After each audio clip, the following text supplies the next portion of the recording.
Hello, my dear storytellers. Mary Rose here. Let me put down my little reminder to you Facebook people. You know what to do by now. It's 1 p.m. on Wednesday, 1 p.m. Pacific time, and we're here live to talk about story structure, writing craft, and the mindset of the working, thriving writer. And today we are going to talk about first person point of view. I'm so interested in this topic, and I can see we've got a few folks here already leaving comments.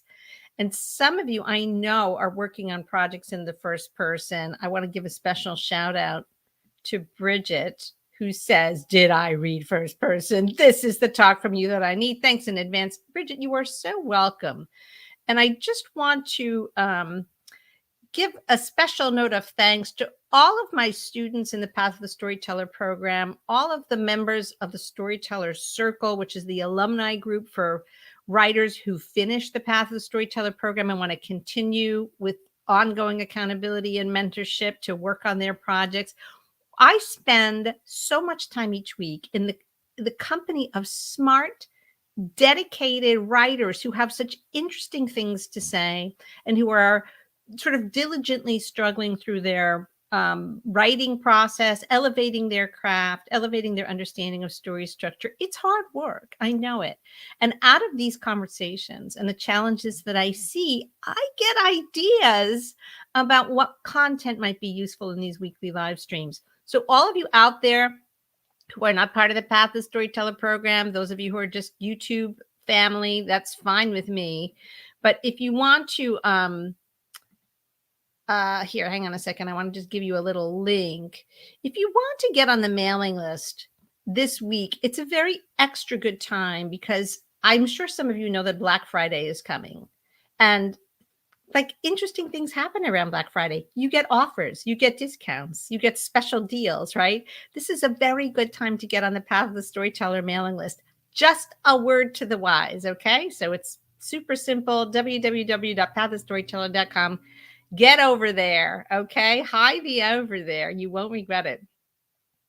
Now, listen, there is a trope out there in the popular culture which delights me to no end. And some of you have seen it, especially those of you who are like social media savvy or perhaps have, Gen Z younger type folks in your social world. And it's called like the main character energy.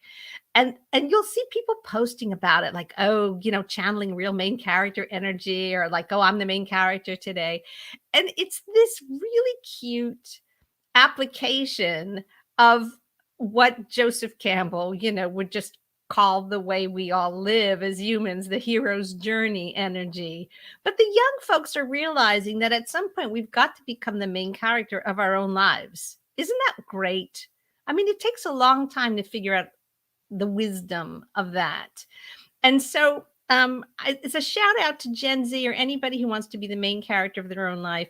But we are storytellers here. We've gathered here to sort of talk about our writing and how we can elevate our craft and understanding to do a better job as storytellers and to better serve our readers.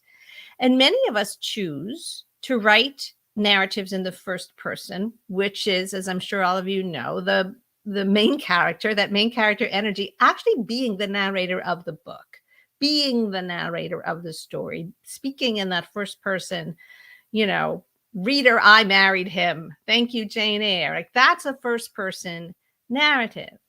And it's tricky to do well. It's chosen by many writers because they feel that it's easy to do.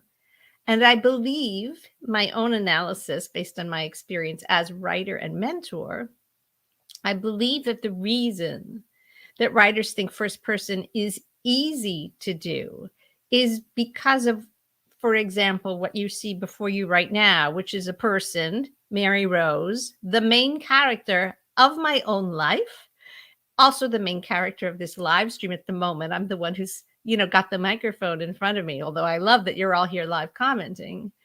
And I'm talking. And yeah, I have some notes, but I'm really just talking to you. I'm just babbling on, there's going to be some really good tips today. Don't get me wrong.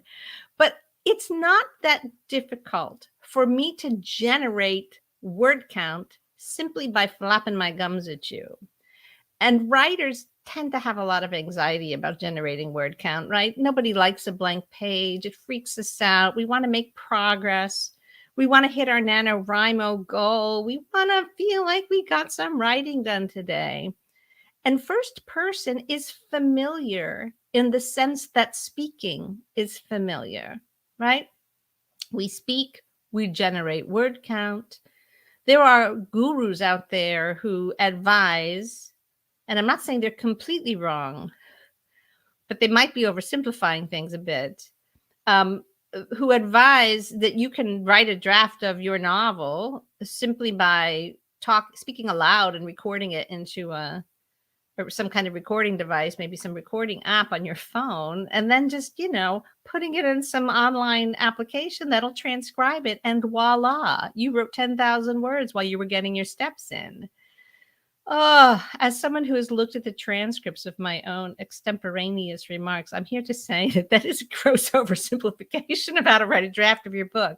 But that's my point. It's words fly out of our mouths willy-nilly. And sometimes when we sit down to write, it's not so willy-nilly, right? Am I right?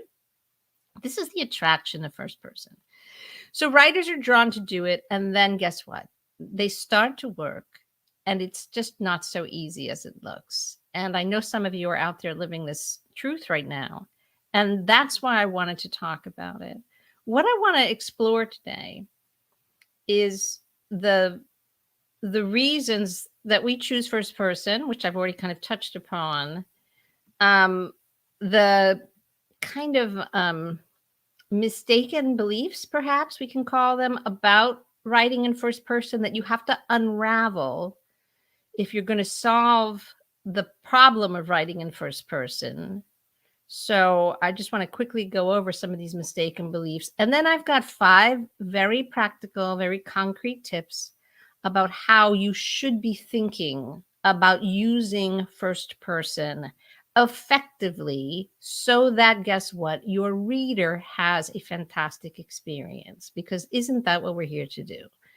So I wave hi to those who are here live, leaving comments, and so great to have you here. Nancy, delighted to have you here. We've got a Facebook user, which is awesome. I'm not entirely sure who it is, but whoever said hello, just know that I'm glad you're here.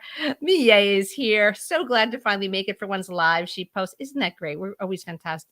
Pleased to have you here, although I feel you watching the replays. Anybody else who's out there watching the replay, please make sure you subscribe to the channel and give it a thumbs up if you like the content. I always enjoy hearing your comments as well. We keep the conversation going after the talk is done. All right, each and every one of you, the main character of your own lives. Let's get started talking about first person. Now, here's the first really, crucial belief that we've got to get hold of. We've got to wrap our heads around. Even when you're writing in the first person, your narrator is not writing the book. You are. This seems self-evident, but I can't tell you how often I come to see that for writers who embrace the first person because it seems like it's going to be easy, part of the appeal is that they feel that they've, in a sense, delegated the job of finding the voice, of, generating the language. They've got a partner in crime, and this partner is their first person narrator. And they get a little lazy because they think if the first person narrator just keeps talking, all is well. It's not so. When you are writing a book, you are responsible for a lot of things. The number one thing you're responsible for, of course, is inventing the story, structuring it properly so that it delivers a satisfying experience to the reader. What does that mean? What does story structure mean? Those of you who've studied a little bit of writing craft with me or elsewhere, or who've been watching the videos on this YouTube channel, know that story structure, it has a lot of moving parts. The basics, it's 3 acts, beginning, middle, end. It's a journey of transformation for a singular character whom we meet in the first act in a situation where change seems not only desirable, but in a sense urgent. Pretty much every story, in a metaphorical sense, is life and death in this way. We meet a character whose life simply cannot go on the way it is. If it does, there will be consequences, either in the physical realm, maybe it is like physically unsustainable what they're doing, but maybe it's emotionally unsustainable. It's psychologically unsustainable. Poor Harry Potter cannot spend the rest of his life living in the cupboard under the stairs. It's unsustainable.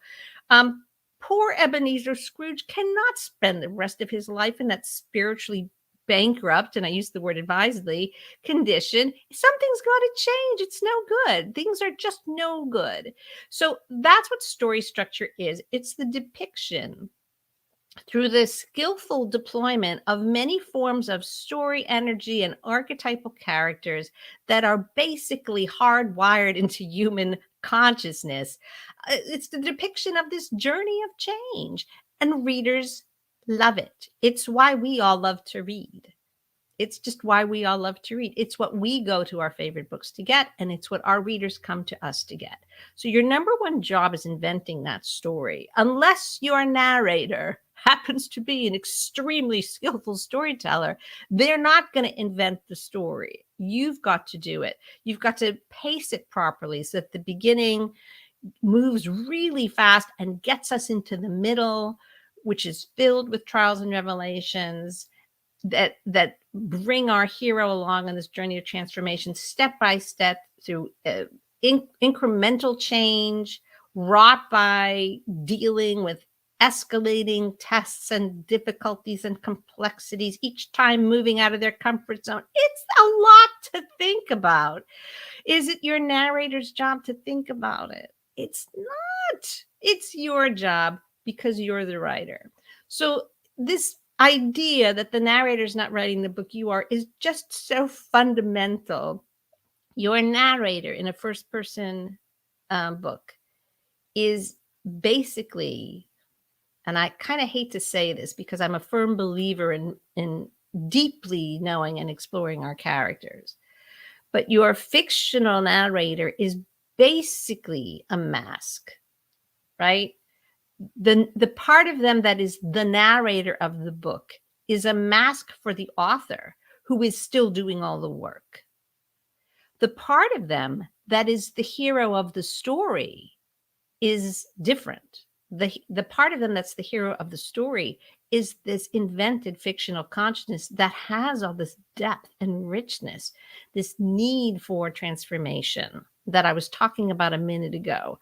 So we sort of have to tease apart the two roles of your first person narrator. One of them is to be a mask for your job as a storyteller to come through.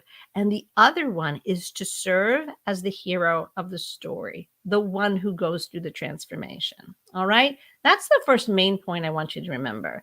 Second main point, super practical, little glass of ice water on your dreams of writing in first person for the rest of your life, so that, dare I say, you never have to grapple with learning how to write in third, a theme I shall return to. Here's my second point. Not every story can be written in the first person. It's not a coin flip, right? When we choose the point of view of our book, it's not a flip of a coin. What do I feel like today? Third person, first person. Oh, I wrote my last book in third person. I need a change. I'll write this one in first person. Listen, you do you, storytellers. All kinds of technical explorations are lots of fun for an artist. Play, go for it. But if you've got a particular story in mind, you need to choose the point of view that is workable and best for that story. And it's not one size fits all. So if you've got an idea for a book that's epic and sweeping and has lots of locations and multiple subplots and travels back and forth in time and, the kinds of books that y'all love, I love them too. But can that book really work if you decide to write it in the first person? The answer is no. That first person narrator is not going to be able to be in all those places, in all those time periods, having all those experiences in order to deliver them as your mask, right? As your storytelling mask. to the reader. It's not a good choice. That sounds like a third person book to me. What I see happening sometimes is that writers default to writing in the first person because why? Because they think it's easier. They've got it in their heads. They heard it somewhere, or somebody told them, oh, the YA reader really likes first person, or, they just make it some kind of arbitrary choice that first person is the way to go. And then they'll start working on their epic story. And then they realize, well, I've got to go elsewhere. Well, that's fine. I'll just have a second viewpoint, another first person narrator. I'll just start writing chapters from the point of view of a different character. Then that runs its course. And then they've got to figure out how to juggle the two different narrators. So now the book becomes, phenomenally more complex structurally, but it's still not enough. And then they've got 3 narrators and 10 narrators and 12. And, it just can get really out of hand. So I say to you, my dear storytellers, and I say this with love and respect, if you find yourself working on a project and you're overcome by the impulse to have, 6 different first person narrators, take a deep breath, make a cup of tea, and come talk to me, because you need to learn how to write in third person. That's what third person is for. It's fantastic. You can learn how to do it. All right. So that's my second takeaway. Not every story can be written in first person. Here's a little corollary to that one. You should, for the most part, I'm not going to say always, because I'm sure there are exceptions, but for the most part, you should ignore the terrible advice that you may occasionally be given to rewrite bad third person drafts in first person. And I just feel that I need to say this because I've heard it so many times. I've heard this from the horse's mouth. I've heard this from writers who've been to a writer's conference, who paid for a critique, who, were in a critique group or got some feedback on their work, which was written in the third person. Maybe they submitted pages to an agent. Oh, that's happened. And they get feedback somewhere along the lines of, well, the voice doesn't really work. I don't know. I just feel like I'm not connecting to the main character sufficiently. This is the feedback. No, here comes the bad advice. Maybe you should rewrite it in the first person. Sirens go off, bells clang. Please ignore this advice. This is like someone telling you, I don't know, after you've had a fender bender. Well, you clearly don't know how to drive a car. So you know what? Why don't you ride a motorcycle instead? It's like, what? They don't know how to do it right in the way that they're doing it. So let's direct them to do something else that's different and equally complicated. This is terrible advice, but it's given a lot. If anyone's ever gotten this advice, I want you to confess. Please post it in the comments. So please ignore that advice. If you need to write in the third person, learn how to do it well. If you want to write in the first person, let's talk about how to do that right. All right, ready for my 5 tips? Here we go. First tip about what to do when you're writing in first person. My first tip is to know your options and make a choice and be consistent. Now, what are your options? You're in first person and you're out there thinking, well, first person, it's the first person talking, right? That's my option. I chose it. No. First option that you've got to decide is whether your first person narrator has a listener or not. Some first person narrators are speaking to a listener, and that listener may be implied or it may be quite explicit. The great example of the kind of explicit listener is the opening of Catcher in the Rye, which Holden Caulfield, the main character and the first person narrator, says, well, if you really want to hear about it, I'll tell you, blah, blah, blah, all this crazy stuff that happened in my childhood. He's talking to someone. Is he talking to us? Is he talking to another character in the scene that we just never get to meet? It's not laid out quite that clearly, but we can draw clues depending on how closely we read the book. We can draw clues and form our own opinions about who he's speaking to. So maybe there's a listener. And why does this matter? Because we would certainly communicate differently to a listener then we communicate within the privacy of our own minds. Many first-person narrators don't seem to have a listener. They're extremely private, intimate. It's, they're written in formal language, not stream of consciousness, quite like an early 20th century modernist novel listed by James Joyce. They're written in well-structured sentences, and the language is not quite as spontaneous as a stream of consciousness, but there doesn't seem to be anyone listening. We're very much in the character's head. One example that I use with my Path of Storyteller students is the opening of The Hunger Games, and it's a popular book. I'm sure a lot of you have it. So if you're curious about that, the intimacy, the privacy of the first person narration of The Hunger Games is an example of a narrator who's really private. She's not speaking to someone. She's not ready to say, reader, I finally decided which of the boys I like better. She's not, she's not going to pop out of the narrative anytime and talk to us. All right. So you have to decide if you've got a listener or not. If you've got a listener, you've got more decisions to make about how this character would speak to that listener. How much would they reveal? What tone would they use? Right. Lots of interesting questions. All right. Here's another set of options you have. Some first person narrations are written in the past tense and some are written in the continuous present. You can look at any example on your bookshelf of a first person narrative and you can see the differences between the two. A book like The Hunger Games is written in the continuous present. So it's present tense verbs. It's as if we are in the narrator's mind as the story is unfolding, minute by minute, second by second. The past tense is just as it is in third person, a literary conceit that readers are very fluent in and accept without question. And it's this use of past tense verbs, but it's not implying that the story happened 10 years ago. It's just that the narrating voice is just like describing what just happened. It's just like there's a little pause. There's a little beat. The voice is just one beat ahead of the action. So there's just a conceit that we can use a past tense verb. But the vibe is different between those two, and you will have to make a decision and you will have to try it and make a choice.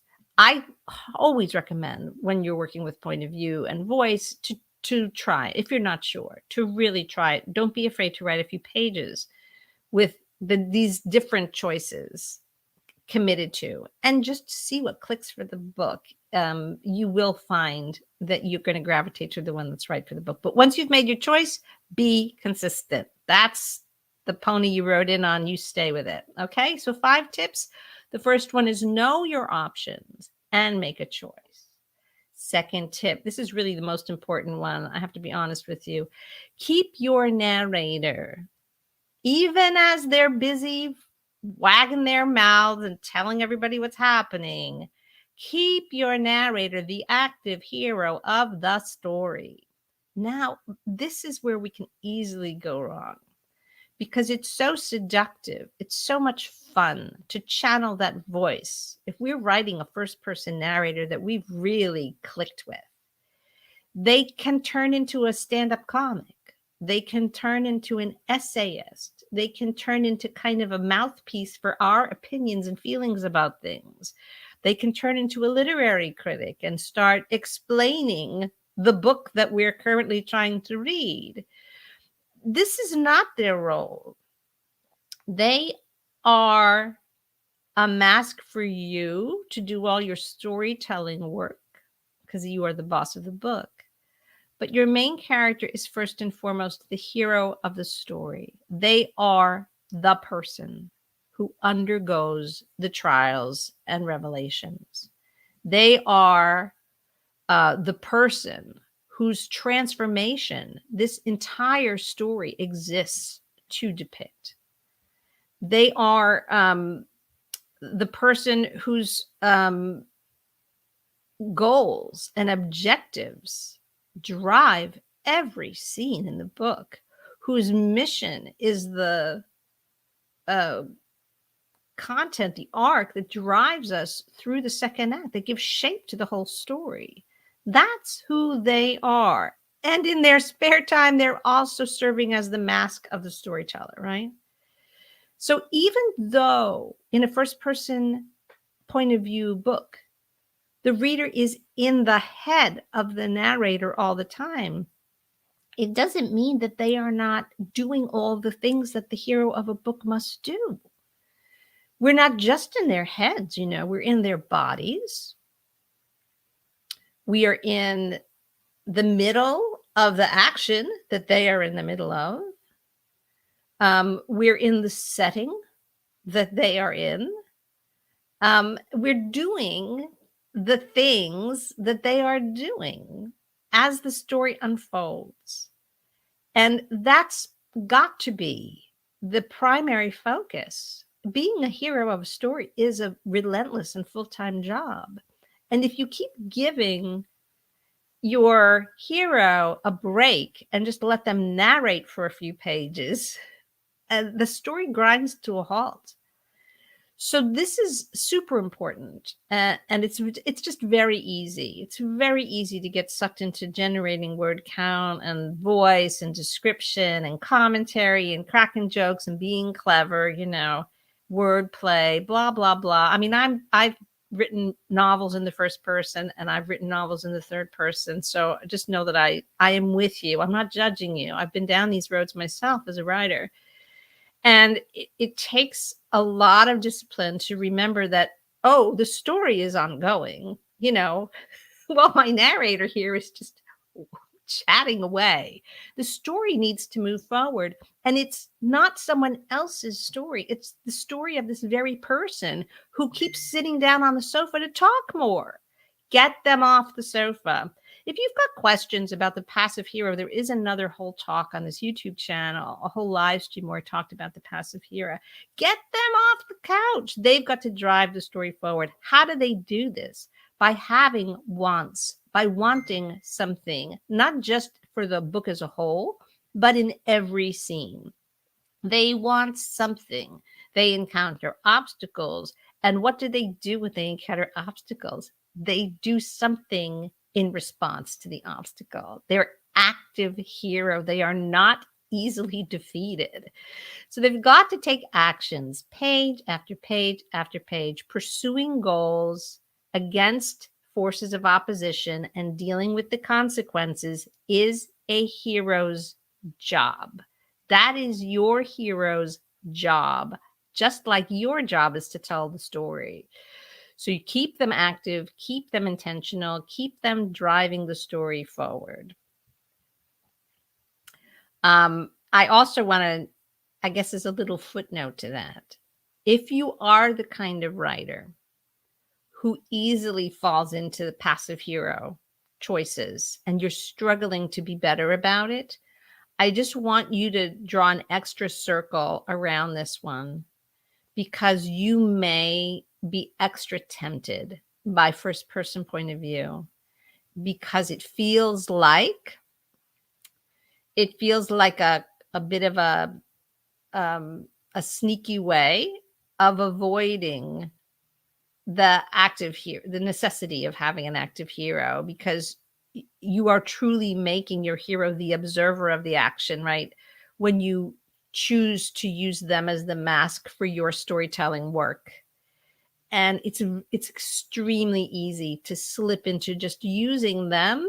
I've used this image before, just as like this periscope, this observing eye that looks around the story and just keeps reporting on what's happening. But that's not who they are. They are the one that all of this is happening for and to. They are driving the action. All right. So that's for those of you who are still struggling with passive hero stuff. This is where that kind of summoning your main character energy is just, that's what your hero's got to do too. Because you know what? It's not a trope. In real life, it's a fun trope. In fiction, it's the literal truth. They are the main character. All right. You're going to keep your narrator an active hero. And here's my next tip. And it is someone related. I want you to discipline yourself, and especially when you're writing in first person, to think about your story structure independently of drafting in this point of view. Now, again, I've spoken elsewhere and recently about productive ways to draft without, over focusing, hyper focusing on word count, about how you draft story, not words. I just want to point out that this is extra true if you're writing in the first person, because it is so easy to get lost in the babbling of your main character. So you really need to discipline yourself, just as a technical matter, to think about your story structure independently of drafting. Don't assume that your narrator is going to improvise his or her way into a tightly structured first act. It's unlikely. What is a tightly structured first act, you ask? Let me tell you. You've got a hero in a condition, a predicament, an environment, a psychological or emotional state, whatever. Something about your hero's circumstance, internally and or externally, is unsustainable. Transformation is urgently needed. Something happens that never happens before that destabilizes this ongoing yet unsustainable situation. And now something's got to give. In that sort of vacuum of need, invitation to adventure is like sucked in. And now there's an opportunity to do something which you will invent because you're the boss of your book. And this something is going to be the hero's mission. It's what's going to occupy them during the whole second act. So you're going to invent it with specificity and care. When this invitation comes, the hero is going to say, "What, are you nuts? I can't do that." Or they're going to say, "Well, I think that people will feel badly about me if I do that." Or they're going to examine their comfort zone, or they're going to feel completely overwhelmed, or other forces in the story are going to say, "We'll never let you go to Hogwarts, Harry Potter. We're going to hide the letters that the invitation." Like, there's going to be an upswell of resistance. This is psychologically accurate. And you know this in your own life to be true, that when you're taking a big step forward, like little gremlins pop up. They're not signs to stop. They're signs that you're growing. This is the resistance to change. It can be internal and external. You two are going to explore that in your tightly structured first act. Something's going to happen then, something for your hero. We call it mentor energy, some belief in them, some new information, some support, some unexpected help. Something's going to happen to get them over resistance and make them already shifted just enough from when we met them on page 1 to be able to say yes to this adventure. So they've already changed a little bit. What was unthinkable on page 1 becomes not only doable, but is done, happens, begins to, unfold by the end of the first act. And this all happens really quick. Could be 10% of the length of your book, maybe 20%. I think the modern fashion is to really whip through first acts very quickly. And I'm all in favor of it. That's what needs to happen. Now, what are the odds that your narrator is just going to chitter chatter their way through all of that kind of structural thinking? They're not going to. It's your job to do it. So it's truly the time where you don't try to let your book structure itself while you're drafting words. All right. Think about your story structure independently of drafting in this first person point of view. All right, here's my next one. I believe this is number 4 of my 5 tips. This one's about writing craft. We've been talking a little bit about story structure. Number 4 is you also have to do all the things that good writing does, but you have to do it in the first person. Now, when I say good writing, here's what I mean by that. Good writing, you can say, well, it's a matter of taste. One person's good writing is another person's boring writing, blah, blah, blah. Here's my definition of good writing, and I'm going to stick to it. Good writing craft has a single purpose, which is to make your story come to life in the mind of the reader. That's what good writing craft is. It doesn't mean that there's a perfect way to write and sound, that there's only one correct voice. Right. And this is a common misconception that writers feel like, oh, if I overthink my writing craft or I, get all involved in technique, it's going to flatten out my unique voice. No, no, no, no, no.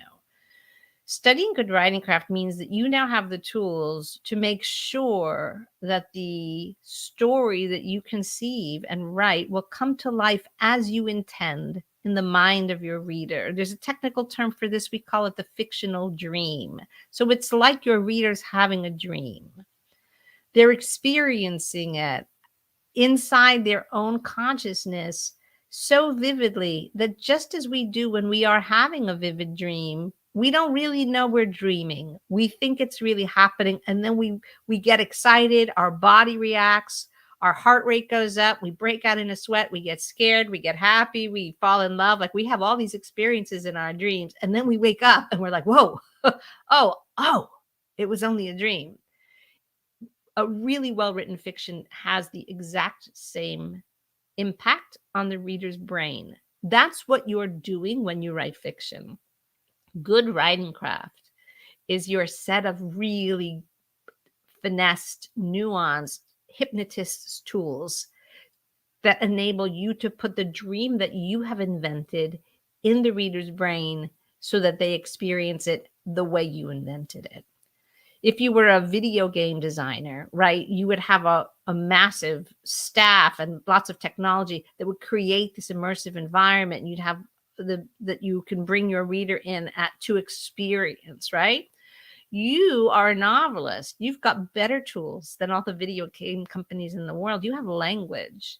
You can achieve so much more if you know how to use language. So that's what I mean by writing craft, okay? So now, what does good writing craft do? How does good writing craft pull off that miraculous trick? I mean, it really is something, isn't it, when you think about it that way? You've got to use sensory details by activating the 5 senses, right? These sort of 5 gates through which all information comes to all of us our whole lives long. We can kind of commandeer the brain of the reader, and they will start to, pucker their lips as our main character tastes lemons. It's going to be very symbiotic. They're going to merge into the experience of the fictional world. So you've got to use sensory details. You've got to be aware of how you use setting, right? Where a scene takes place is the setting. If you were putting on a play, you would design the set not just to be like a neutral backdrop, but to express something about what's going on in the scene, right? We do the same as storytellers. You have to think about in a sense, the cinematography of the fictional dream that you're creating for your reader. Are you staying in a close-up all the time? Are you moving back to encompass a couple of characters involved in a scene, in a conversation, or a shared activity? Are you occasionally giving a long shot to set the tone, to set the scene? Like one of those great drone aerial shots that, introduces us to some new place and then it zooms into the room and then closes in on the main character. Pay attention to the way good films use the idea of distance, right? Constantly setting the scene, moving in close, and then zooming in on the main character. I point out this somewhat technical element of good writing craft because when writers are working in first person, they abandon this. They very often just abandon this. They don't keep cycling through the sensory detail. They don't spend a lot of time describing the setting and making it work hard as an inflected, expressive element of storytelling. And they often completely forget that everything that's happening on the page is creating a fictional dream in the reader's mind. And if that fictional dream has no cinematography, it's just not as vivid. If they're just always in this kind of vague close-up of listening to the, everything from nose length, if it's always there. And you may say, well, if I'm in the reader's head, if I'm in the main character's head all the time, how can I vary the distance? Well, of course you can vary the distance. I'm perfectly capable of looking at a grand vista and describing it. I can create variety in the imagery that I put in my reader's mind. I can set the scene. Right? I can tell you where I am and I can set the scene. I don't always have to be just talking like face to face like this. I can use language to vary that experience. So you must do all the things that good writing craft does, but you must do it in the first person. Don't forget to do it. Don't mistake every word you put on the page in a first person draft as a kind of dialogue, because it's not. All right. I hope that one made sense to you all. Make sure if you leave questions if you need a little bit more on that. All right. And number five of my list of 5 things I want you to really think about when you're writing in the first person. You must, as the storyteller and as the boss of your book, you must give the reader what the reader needs by any means necessary. And here's what I mean by that.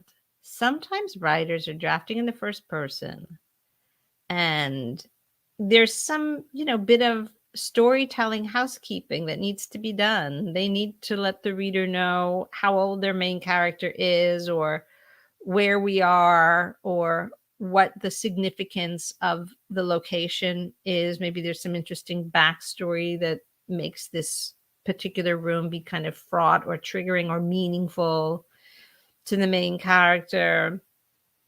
Or maybe there's some information, just a general backstory that is necessary for the reader to know in order to be able to follow the plot. And the writer who's kind of abandoned being the boss of their book because they've delegated it to their first person narrator will shrug and say, well, I don't know how to put that in because my narrator doesn't need to announce her name and age. My narrator doesn't need to express in words the backstory. She already knows it. My narrator doesn't need to say that. Now, this seems like a very noble excuse, right? But if your reader needs to know, your reader needs to know. Full stop. You have to give the reader what they need by any means necessary. So don't argue with that. Who's the book for? It's for the reader. Don't put your narrator in charge. The book is for the reader. You are the boss here, and it's your job to make sure the reader's needs are met. So if the reader needs to know something, you have to be that clever storyteller, yes, wearing this mask of this narrative voice, but it's your responsibility to figure out a way to do it. I'm going to give you some suggestions. It's not that difficult. All right. Number 1, dialogue is super useful because what your main character may not feel necessary to say or may never come up in conversation for him or her, maybe another character can say. Other characters might need to know things. They might ask questions. Things can get explained as needed in dialogue. Stuff that your main character doesn't even know that the reader needs to be informed of. Dialogue is a great way to incorporate that type of material into a first person narrative. Likewise, the perceptions of other characters, even if they are not expressed in dialogue, can be expressed. Other characters can react in ways that can be documented by the narrating hero, by the narrating main character, whether it's their facial expressions, their actions, what they do and what they say, their behavior can communicate meaning to the reader so that the narrator doesn't have to do it directly. Okay. There's another technique that we like to use, inserted material. Letters can be written, postcards can arrive, articles can appear in the hometown newspaper, a text can arrive, conversations can be overheard. Like there's just all kinds of interesting ways to get other sorts of information onto the page. You get to play also in first person with irony. And what I mean by that is a kind of a way of broaching the topic of the unreliable narrator. But when I say unreliable narrator, a lot of writers assume that I mean, oh, that's the kind of narrator who's actually a psychopath and is narrating the book as if they're not. And then we come to discover that they are, and, whatever. Like there's lots of thrillers, right, that have that kind of unreliable narrator. But it doesn't always have to be that.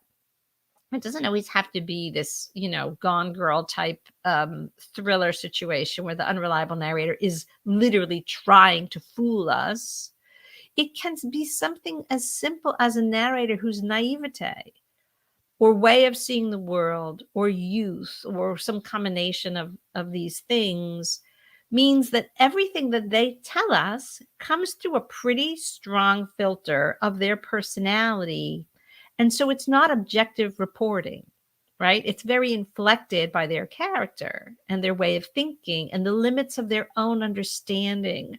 Those of you who write for younger readers, this probably will be more true in middle grade, but it might also be true in YA.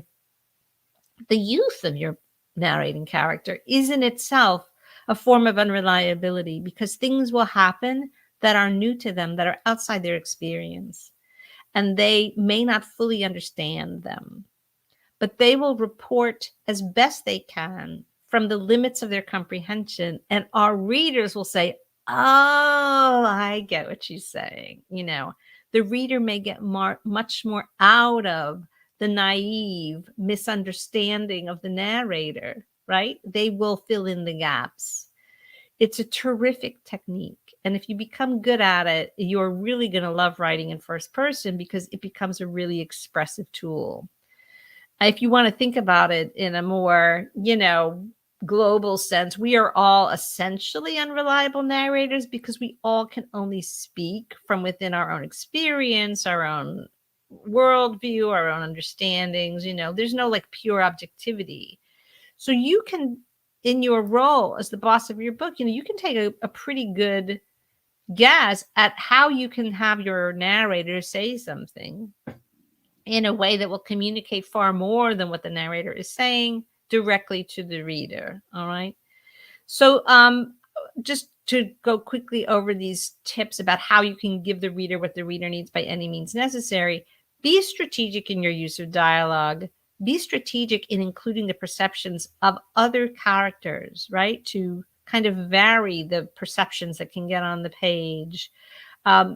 Use inserted material, letters, texts, transcripts of things. Somebody finds a diary. Like you can get other information onto the page that is outside the kind of subjectivity of your main character. Play with the irony of doing that intentionally, right? Trust your reader to get what's really going on, even if your narrator doesn't, by choosing the clues that your narrator can leave for them, or that some combination of all these techniques can leave for them. So the reader gets it.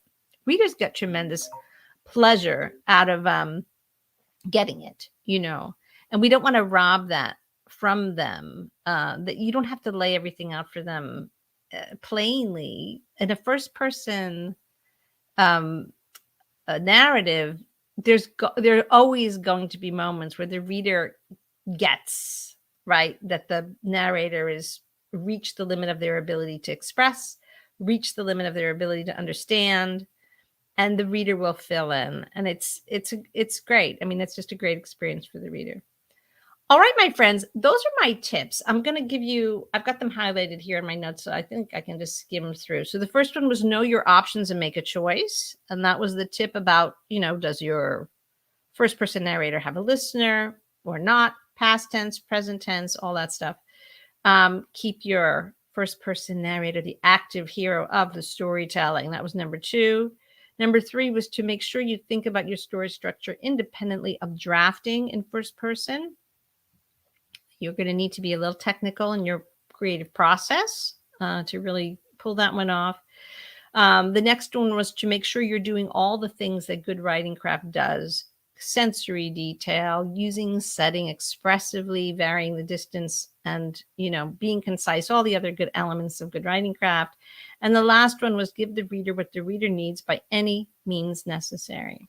I hope that is helpful, and I welcome any questions you might have. I'm just going to cast my eye over the comments to see what we've got here. I'm going to share a comment from Anne. I'm so glad that you posted this, Anne, because I know people are going to relate to it, and that is of benefit. So you're really helping other writers when you share stuff like this. Anne writes, I can't believe how easy it is to start writing, forget story, and go into essayist/comic mode. I finally made myself a Post-it to remember that. 3 cheers for you, Anne. That's so great. It is really easy to forget stuff like this. And when you know your tendencies, making yourself a little post-it note, you're kind of designing your own curriculum there, because each of us has our own different habits.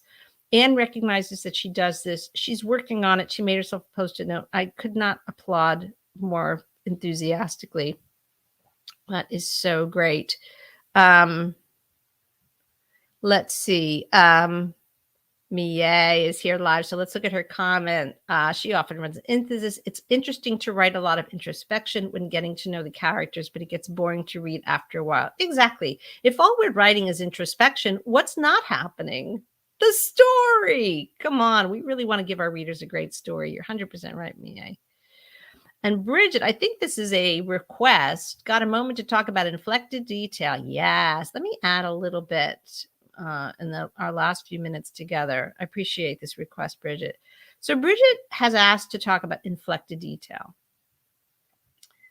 And what she means by that, if those of you who are not familiar with the term, this is something we study a lot in the Path of the Storyteller program. It's this idea that none of us are really an objective viewpoint, right? If I see a grilled cheese sandwich and you see a grilled cheese sandwich, and we are each tasked with describing them, my lifelong feelings of obsession and adoration for grilled cheese sandwiches are going to express themselves, right, in the way I describe it. Whereas your lactose intolerance and hatred of the gooey grossness of grilled cheese sandwiches is going to inflect your description. To me, it's like a little slice of heaven. To you, it's something that's going to make you sick for days. We're not going to describe it the same way. So if you are given the task to, add some detail to the scene, don't just say they're having lunch. Tell us what they're having. Like, that's a kind of a common note that writers get, and it's a good one. If what they're having is a grilled cheese sandwich, then you have the opportunity to inflect the description with the feelings that character has about grilled cheese sandwiches, about the detail. It's not objective. And what you get out of this is a kind of efficiency, right? Because you don't have to then explain to the reader, what mood your character is in. If they see a grilled cheese sandwich and they are rapturous about it, then that's a character who's having like a good moment, right? If they see a grilled cheese sandwich and they realize that the person who just served it to them knows that they hate it, and that this is now not a friendly lunch at all, but a kind of a test, and kind of a harassment lunch. They realize they're under attack. That tells me something about the character, and it also moves the story forward. So when we look at details as things that we can inflect with character and storytelling, they help carry things along, so that we don't have to then do a lot of telling of all of that stuff.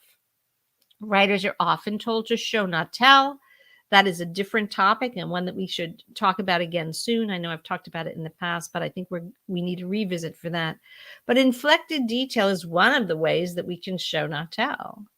If I, just, met the love of my life and I'm walking on cloud 9, and I've just never been so full of hope and joy and optimism, everything I see and experience is going to be described from that emotional state. It's not going to be neutral.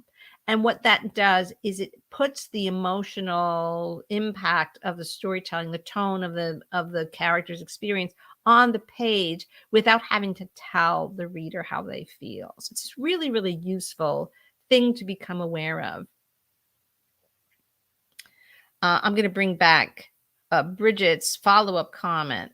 Right. So inflected detail is the hero's opinion or reference point about that particular event or detail. That is correct, Bridget. And let's just add to that it's specific to the character, and it's also specific to that moment in the story.